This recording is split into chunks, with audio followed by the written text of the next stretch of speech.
that's just an amazing thing as a kid to have somebody say, you've got something and I want to see what you can do with it. Look at you. The young man. First day of the rest of your life.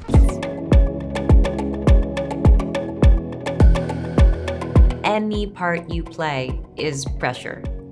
There's pressure. There's the pressure you put yourself on, and then the pressure of other people's expectations, and sometimes just the pressure to make your day. I think that one of the things you have to learn as an actor is how to ride that and either harness it or leave it behind or not pay attention to it or whatever your relationship with it. However you need to arrive at the place where you're ready to work, you have to do that. So there's always something to navigate. All my hopes are with you and your brother for my whole life. It wasn't just about looking at what's on the page and following your impulse to guide you.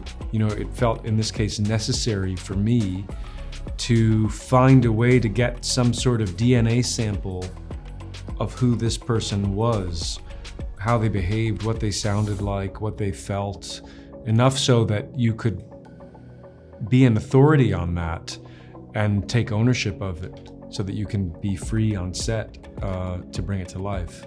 So that was challenging. Life is unfair. Be thankful when you get a leg up. You make the most of your break and do not look back. James has said, you know, that his parents were so busy just trying to pay the bills and put food on the table and were so preoccupied with their own financial straits and pressures that they didn't have a lot of time for them. And so his grandfather was really the only person to say, you are wanted.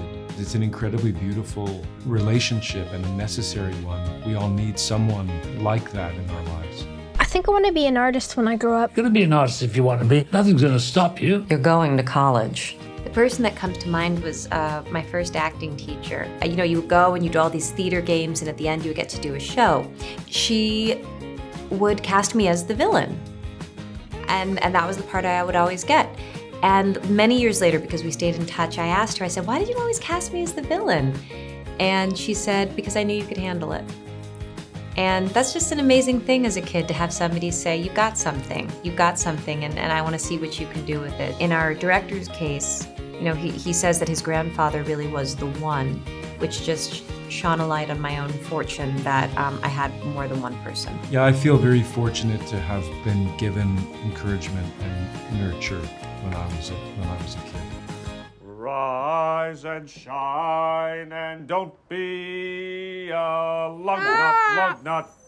Wake up and at 'em.